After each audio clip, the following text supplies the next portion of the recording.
Welcome to the Deep Dive, the place where we cut through the noise and give you the essential knowledge you need fast. And today, we're taking what might be the ultimate shortcut. We're doing a deep dive into, well, the architecture of your own mind. We've been going through a really comprehensive stack of sources from cognitive research. Yeah, and this is material that defines the two, you could say, invisible agents that are running your thoughts, your decisions, your judgments. And, maybe most importantly, your systematic flaws. Exactly. Our mission for this deep dive is pretty laser-focused. We want you to walk away from this with a really crystal clear understanding of this two systems model. Because if you can spot the cognitive shortcuts that you're taking all the time, you can start to recognize the flaws in your own judgment. And in the judgment of others, too. Oh, absolutely. So let's just start with the framework. You have two primary modes of thinking. The first one is system one. Right. Think of it as the intuitive, fast, automatic agent. It requires basically zero effort, and it's always on. And then there's system two. This is your more deliberate self. Mm-hmm. It's slow, it's calculating, it requires, intense concentration. It's the part of you that feels like you're actively solving a problem. And this whole framework, it really stems from this decades-long partnership between Daniel Kahneman and the late Amos Tversky. A legendary partnership. Truly. Their collaboration was described in our sources as a kind of extraordinary good fortune. It was this rare case where their shared mind was, well, just better than their individual abilities. And what they figured out, and this is what really changed how we understand decision-making, is that the mistakes people make, these systematic errors, they aren't usually because of high emotion or, some kind of moral failing. Right. They're traceable to the design of our cognitive machinery. It's not a bug. It's a feature of how we're built to process information so quickly. It's just how the system works. Just how it works. Okay, let's start with a closer look at system two, because this is where we really feel the actual cost of thinking. Right. What are some of the things that trigger this deliberate, effortful system? Well, system one is effortless. You're recognizing a familiar face, detecting hostility in someone's tone, or even just knowing that 17 times 24 is a multiplication problem. That's all automatic. All S1. Mm-hmm. It just happens. Yeah. But the second you're asked to solve that problem, to actually confirm that 17 times 24 is 408. That's when system two has to kick in. That's system two working. It involves sequential steps, memory, and a real sense of mental strain. And here's where the research gets, for me, genuinely surprising. Researchers didn't just track the mental strain, they tracked the physical strain. Yeah, during these incredibly demanding mental exercises, like the add 3 task, where you're constantly adding numbers in your head. So what did they find? They found these really undeniable physiological effects. When system 2 is engaged at full throttle, your pupils, they actually dilate up to 50% of their original area. Wow. Your heart rate increases by about 7 beats per minute. I mean, this is measurable. It's the hardest mental work a person can do. That's actually alarming. So deep focus literally makes us partially blind to what's around us. This is like the famous invisible gorilla effect, right? Absolutely. The sources describe how subjects who are intensely focused on some demanding mental task, say keeping a running count, they often completely fail to notice a big letter K flashing right in front of them. So when your brain is maxed out, you have basically zero attention left for anything else. Exactly. Your cognitive capacity is fully engaged.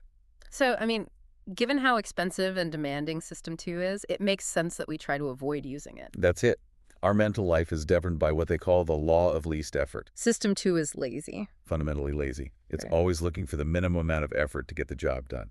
If System 1 can provide an answer, S2 will happily delegate. And this delegation, this is what leads to the idea of ego depletion, right? Mm-hmm. If all voluntary effort, cognitive, physical, even emotional self-control, if it all draws from the same shared pool of mental energy, what happens when that pool gets low? Well, you get situations where really high-stakes decisions are compromised just by mental exhaustion. Okay, like what? Look at this study of 8 Israeli parole judges. The default decision for them, the easy one, is to deny parole. Right. Researchers tracked the approval rates for parole requests all throughout the judge's day. And what did they find? It's incredible. Right before the judge's food breaks, when their cognitive resources are at their lowest, Yeah. the approval rate for parole just plummeted to almost zero. Wow. But immediately after the break, after they'd rested and had some glucose, the approval rate shot right back up to its normal level. Wait, are you telling me a person's freedom could literally depend on whether the judge was just hungry or tired? That is the startling conclusion. Hmm. Denying parole is the default. It takes zero effort. It's the intuitive choice of a depleted judge. But granting it requires work. It requires System 2 effort. You have to review the file, synthesize arguments, override that default. Mental fatigue drains our ability to make thoughtful, complex decisions. So we see how exhaustion drains system 2. But what happens when our lazy system 2 just delegates everything to the intuitive automatic system 1? Well, that's where the marvelous but also deeply flawed biases of intuition really kick in. Okay. System 1 is first and foremost an excellent storyteller. Its main job is to create associative coherence. So connecting the dots. Instantly, you hear a phrase like vomit cake, Yeah. and your mind just immediately links those ideas. It creates this whole cascade of concepts to make a coherent story, even if it's a disgusting one. And this associative activation, this is the mechanism behind priming, right? Which is maybe the most unnerving finding in all of this. I think so. The effects are profound, and they're unconscious. They even affect your physical behavior. How so? One study had students create sentences using words related to the elderly, things like Florida, wrinkle, forgetful. Mm-hmm. That subtle prime, which they were completely unaware of, it caused them to walk down the hall afterwards significantly slower than the control group. That is a temporary, involuntary physical change just from a word association. Exactly. And it works the other way, too. The pencil and mouth experiment. I know this one. Right. Forcing your face into the shape of a smile or a frown, just by how you hold a pencil, it unconsciously influences your emotions.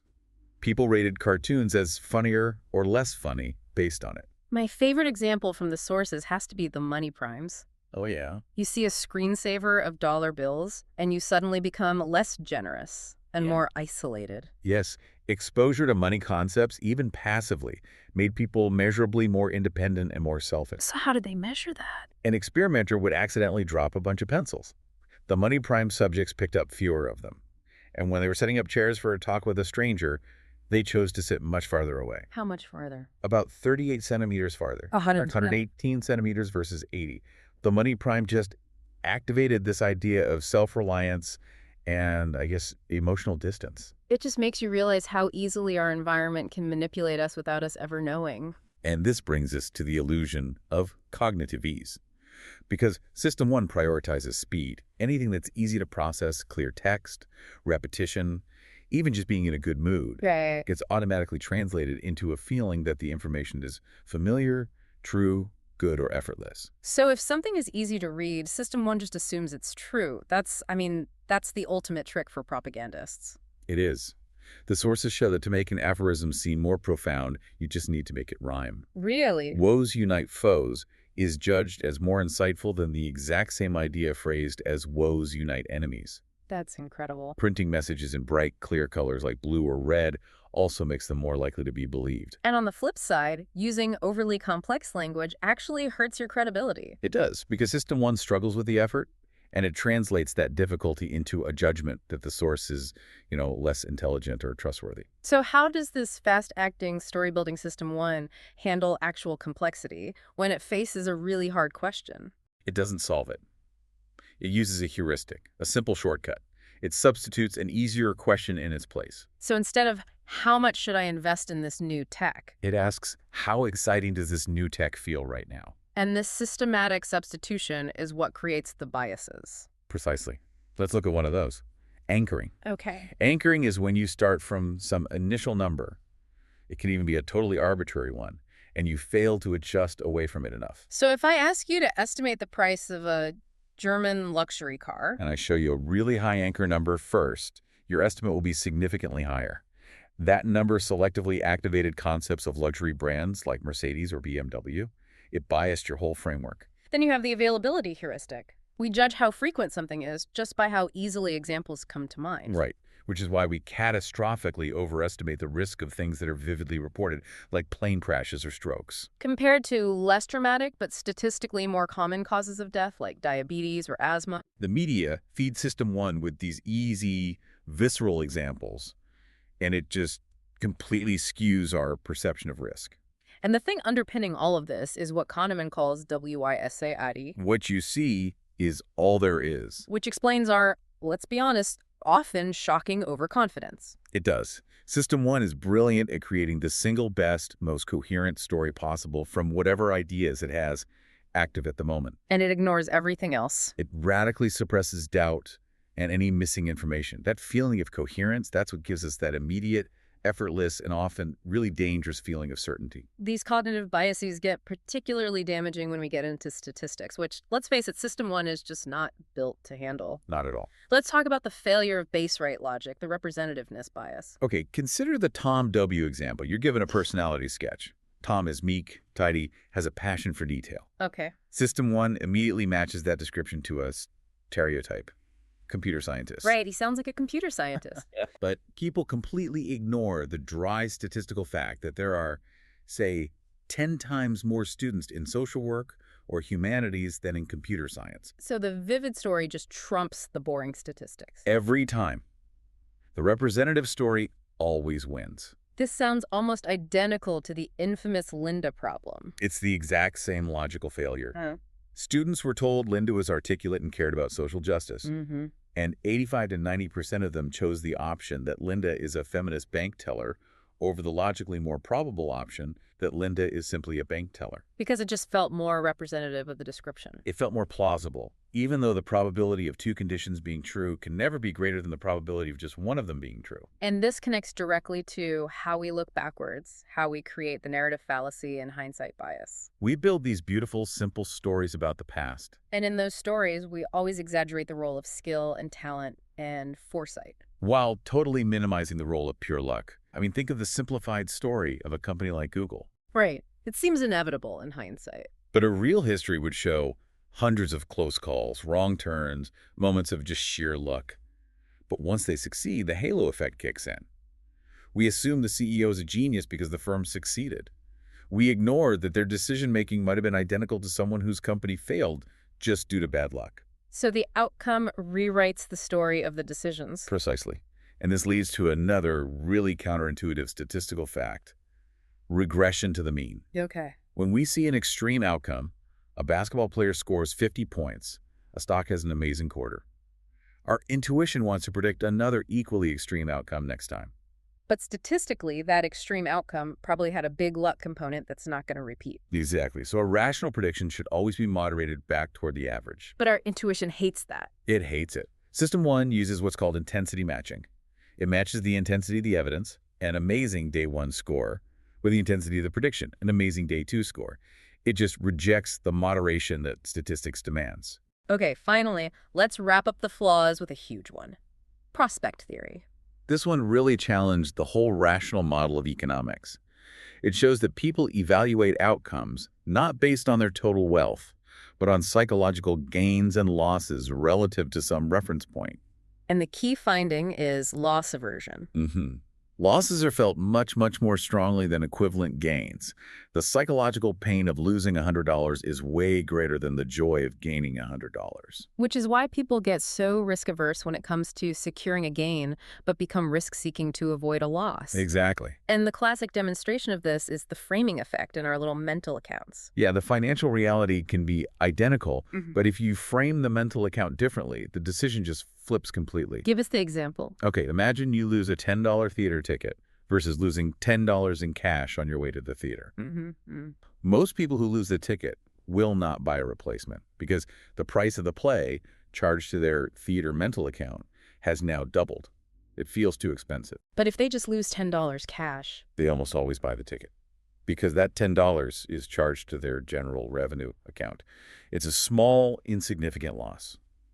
Financially, the situations are identical, but the framing of the loss dictates the action. So we've established that System 1 is brilliant but flawed. It's a magnificent storyteller but a terrible statistician. A very good summary. Since we can't just turn it off, how can we actually combat these errors? I think the most important premise is just humility. You, as an individual, can't easily fix your own System 1. Right. But you can learn to recognize the situations where mistakes are most likely to happen. It's far easier to spot the bias in others than in yourself. And for organizations, you can actually enforce structured procedures to bypass that individual intuition. Yes.